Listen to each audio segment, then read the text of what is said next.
Hey there, ladies and gentlemen. This is Colin from Glass At Broken. I thought I'd take you on a little journey of what it's like to work at a record store. Purple Dog Records is the record store that I work at. That's how I make my money. And that is located on 329 Center Street, Naperville, Illinois, 60540. If you're interested in checking us out, as you can kind of see here, let me show you. We've got a very small space, but we've managed to cram a lot of record in that small space. So you can kind of take a look over there and see. Look at that. Look at those. Got some CDs as well. Not as many CDs, but still several stacks.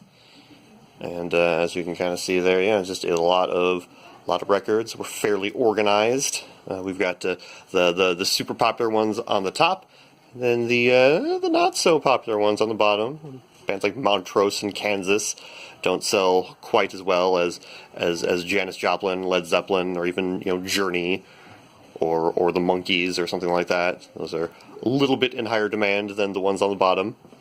So yeah, I thought this would be a good little series to kind of take you inside of a record store. Not just in the record store, but inside the record store, if you know what I mean. So how about we go on to episode number 1. And episode number 1 is going to talk about a little album called War Child by Jethro Tull. It's a pretty good album. As you can, as you can see, it has a little photo negative man on there. He's just like, "Wah!" And I actually don't know who this is. I actually don't just because it's in photo negative. Like it could be the lead singer. Could be someone else. I actually don't know. I don't know. I actually don't remember what the lead singer of Jethro Tull looks like. That's the thing. I listen to Jethro Tull. I like Jethro Tull, but I don't really remember what he looks like. That could be him. That could be Bob, their friend. I don't know. But see, the thing about this album, though, is just how abundant it is, and how many copies we have. Like, let's take that one out there, and then here we've got another copy of War Child, right here. Once again, photo negative man, kind of just telling you stop, and listen to this album. That's what he says. And then if we keep going on here, we have another copy of War Child by Jethro Tull.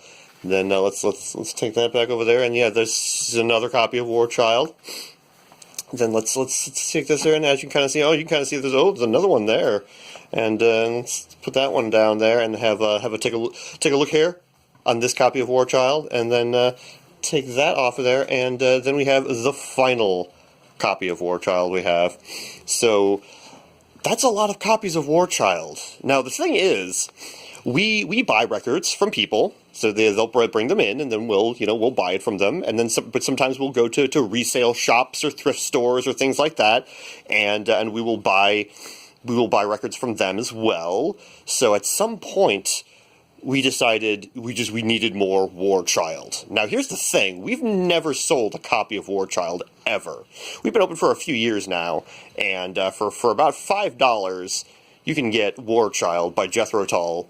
Once again, it's a decent album. It's not their best. It's no it's no Aqualung. It's no it's okay, but at the same time, you'd think at some point someone would have bought at least one copy of War Child, and we would stop buying War Child by Jethro Tull. But there it is. Such are the problems of a record store. Is just an insane amount of copies of War Child by Jethro Tull. Go into any record store and say, hey, how many copies of War Child by Jethro Tull do you have? And they will just shake their head and be like, too many. There you go. A little behind the scenes of what a record store is like. So yeah, all right. Well, that's episode 1. And I hope you enjoyed it. And hey, if you're in the area, why don't you come by and check out all of our sweet records. And this is Colin. I'll see you guys later.